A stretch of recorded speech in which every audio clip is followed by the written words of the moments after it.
Good morning, students. Welcome back to new session. The previous session we discussed about number system. In this session, we are going to revise topic polynomials. What is a polynomial? Polynomial is made up of two terms, namely poly, meaning many, and nomial, meaning terms. A polynomial is defined as an expression which is composed of variables, constants, and exponents that are combined using the mathematical operations such as addition, subtraction, multiplication, and division. No division operation by a variable. It is important note because the polynomial statement says that a mathematical expression of one or more algebraic terms, each of which consisting of a constant multiplied by one or more variables raised to a non-negative integral power. Non-negative integral power means the exponent of the variable should be a whole number. Non-negative integer is whole number only.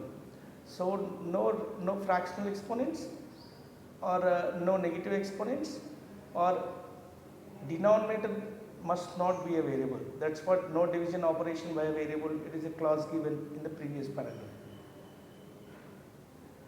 So the variables raised to a non-negative integral power, such as the example is given a plus bx plus cx square.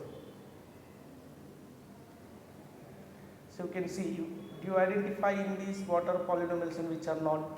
Can you see the first example, 7x cube plus 4x square minus 3x plus 12? It is a polynomial. Second and third also polynomial. When you come to fourth, now you can see 5xy plus 2 root x. Root x means x to the power of 1 by 2, which is not an integer at all. So x to the power of 1 by 2, it have a fractional exponent. So fourth is not a polynomial. Even fifth also you can see x power 5 plus 2, x power minus 2. So negative power is there. So even the fifth example is also not a polynomial. It can't be considered as a polynomial. The sixth one also x by y. So x and y are the two variables and y is in denominator. So it is also not considered as a polynomial.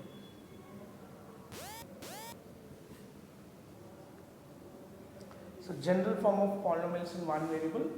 Let x be a variable, n be a positive integer, and a0, a1, a2 up to a and b constants. Then general form will be an x power n plus an minus 1 x power n minus 1 plus an minus 2 x power n minus 2.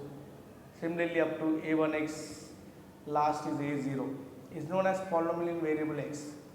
The quotient an of the highest degree term is called the leading quotient, and a0 is called the constant term.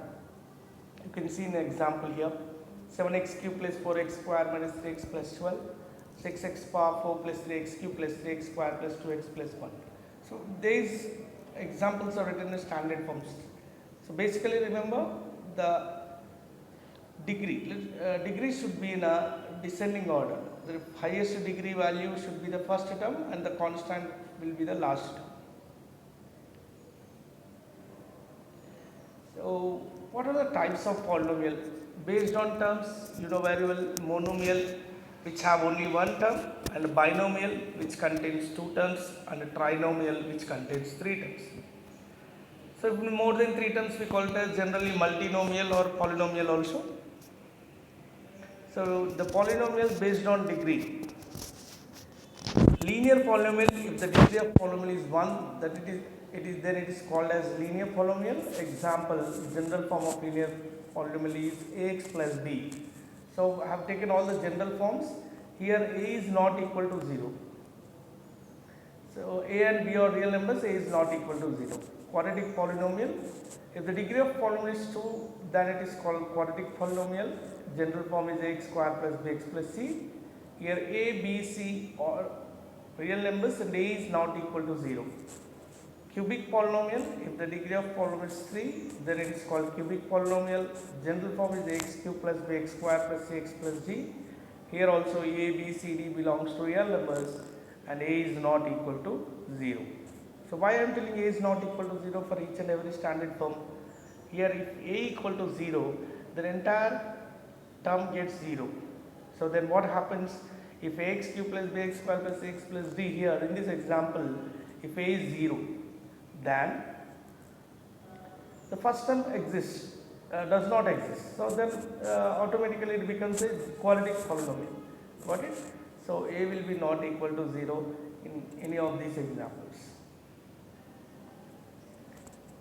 So you should know about zeros of polynomial. Already you have learned in grade 9. Just this revise. For a polynomial, there could be some values of the variable for which the polynomial will be 0. These values are called zeros of the polynomial. Sometimes they are also referred as roots of the polynomial. You can see the example 3x plus 5. So which x value makes entire 3x plus 5 0? So how you can find it out? Make the linear polynomial equal to 0, then you will get x equal to minus 5 by 3.